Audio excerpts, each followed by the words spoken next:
The first one is and quickly fishing too, because I need for us to double down on key elements, on the ports. especially on the ports. Yes. So On the ports. So I'd like for you to do fishing like and a question. aquaculture, Yes. that is practically dead.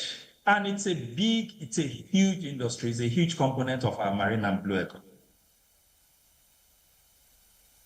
Because earlier you talked about the maritime industry as alternative to oil and gas. So I say yes, it is alternative. It is also an enabler of both oil and non-oil exports. I will discuss that, but as an alternative, looking at boosting and harnessing our fishing and aquaculture potential, I think is a major task that this government must try to achieve. Okay. At a time, we had a vibrant fish trawling industry in Nigeria, which employed over 300,000 people at the same time.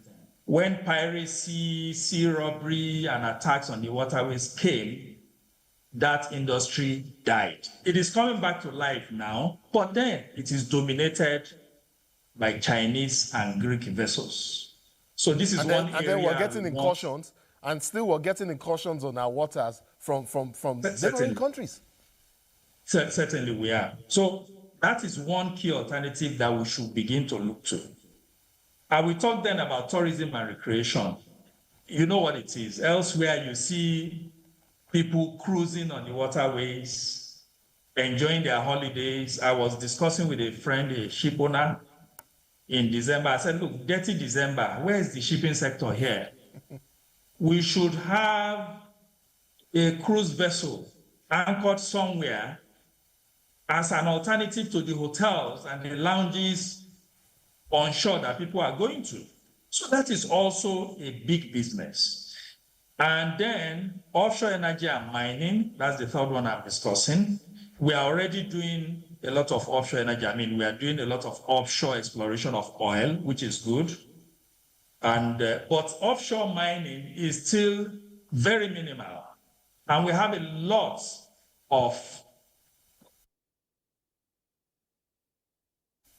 of minerals under our ocean beds, which we need to also begin to talk about. We should begin that conversation so that it will help us to harness those potentials.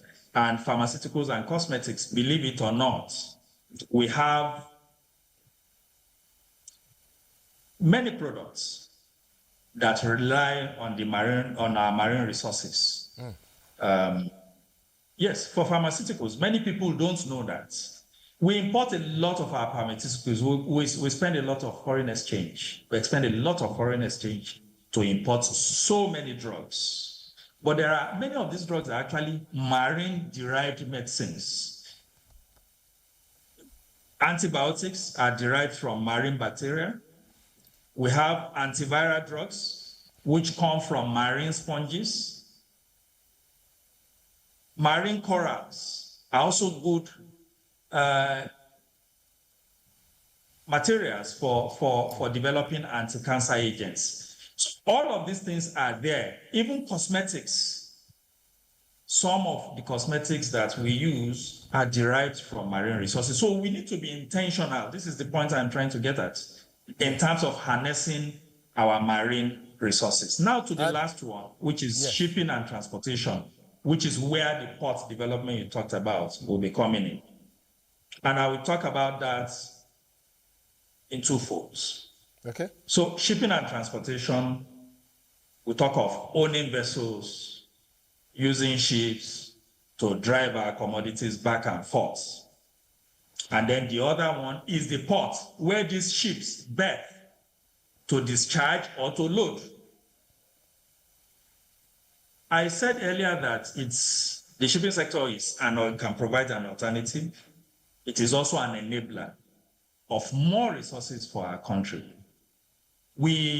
Our crude oil will be meaningless if it is not shipped to the market.